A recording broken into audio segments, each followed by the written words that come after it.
Hi guys, Hannah here. So welcome back to our little series on uncommon instruments, and this week we have the lovely Sarah Marsh with us, who will be discussing the Crumhorn, which is this awesome instrument, and she'll even be playing it, which I'm not going to bother trying. So with no further ado, Sarah, over to you. So welcome, Sarah. This is my lovely friend Sarah. Hi. Who is, well, you tell us what your instruments are generally, what your main instruments are. Well, my main sort of normal, in inverted commas, instruments are the bassoon and recorders, but I also play early music instruments. How about the oboe?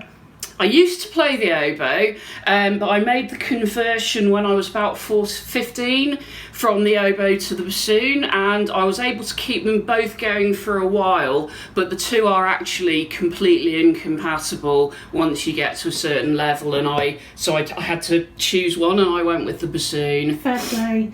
So we're here to talk about an uncommon instrument. So what have you got? Is it an upside down umbrella handle? Okay, yeah, so it is an upside down umbrella handle, yeah. Okay, so if I press one of these buttons, it'll open up into a brolly, and I can use it to shelter from the rain. No, this is a Crumhorn, which was popular in the Renaissance, so it would have been played in basically the Tudor times. It would have been played in the times of Henry VIII, Elizabeth I. Give us dates for that, Sarah, just for those people who aren't as familiar-ish. I haven't a clue. Oh, so you're looking at sort of 16th and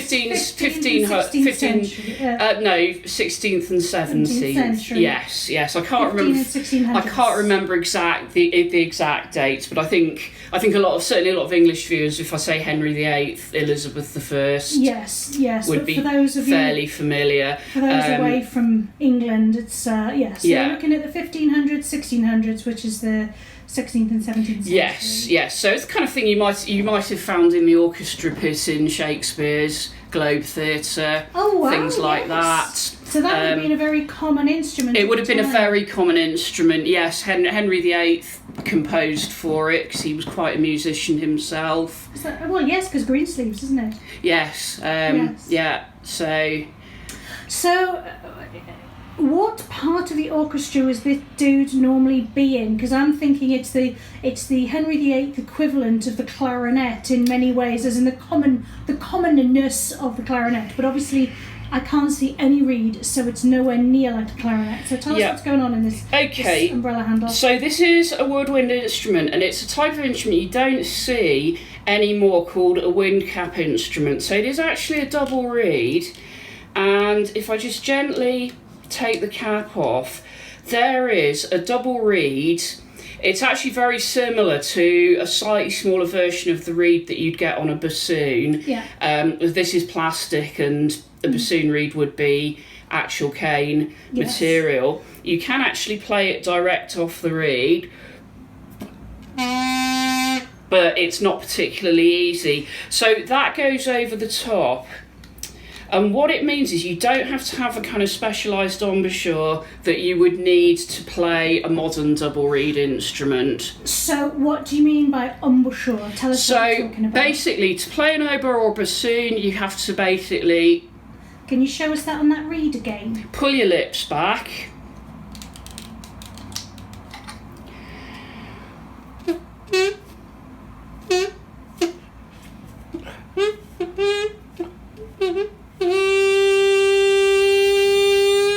Okay. There you go.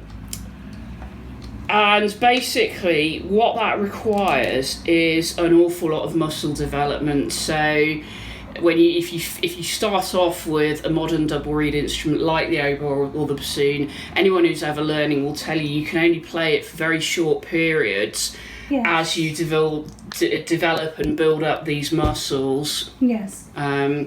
And certainly on the bassoon, you have to adjust that quite a lot for the higher and lower pitched notes. Whereas the Crumhorn, you can literally just pick it up.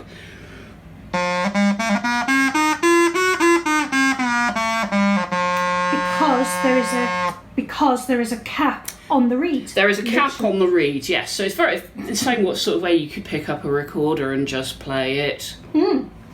Awesome. So what else is going on with it then? What part of the orchestra pit? It would have been in the woodwind, but what kind of things? Was it a solo instrument, or what? Tell us more. Anything really. This was definitely an ensemble instrument, but I think in the Renaissance, music was much more of a participant thing than it is now. Now you listen to music. In those days, you would have joined in with it.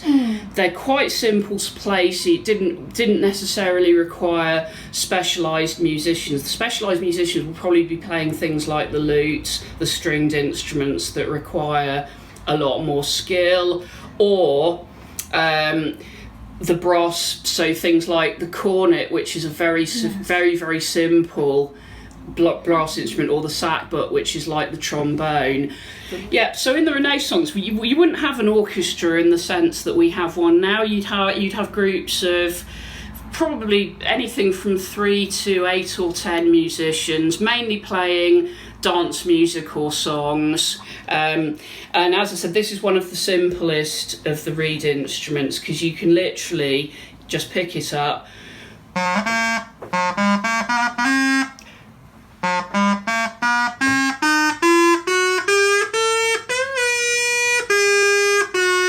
As you can see, it hasn't got a great range compared with, say, the clarinet nowadays, which I think is 3 octaves, possibly even more. But so it's only really got, what is that? Was it an octave? An octave and a bit. Yeah, yes. And it's so easy to play that even I managed to get a sound out of it when I first came. So it is a very easy instrument, where a lot of instruments, as Sarah says, you're not going to get a sound out of them when you first start, because they're just so difficult to get that pressure correct. Yeah. The hardest thing actually when you start with the Crumhorn and you're not used to the tone it makes, particularly actually with the bigger ones, the tenor and the bass, is learning not to laugh, because the bass Crumhorn in particular can sound very rude. The other thing with the Crumhorn and most of the reed family actually is that they have the identical fingering to the equivalent recorder. So this is an alto Crumhorn, so it's more or less identical fingering to the treble recorder, which is its equivalent.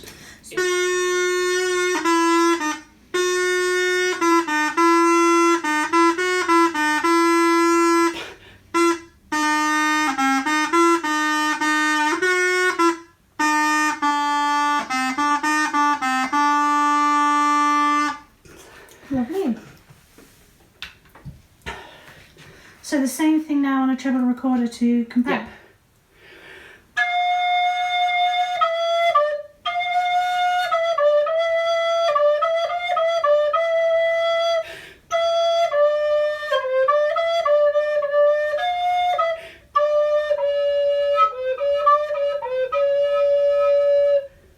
Lovely, thank you. Wow, well, what more do you want to know about the Crumhorn? It's just a fantastic instrument, isn't it? It's wonderful. Thank you so much for watching. Sarah, thank you so much for showing us all about it. And guys, if you have any comments, do ask them below, make a comment below, and we'll get back to you. And if I don't know, very likely, then I'm sure Sarah will be able to give you the answer.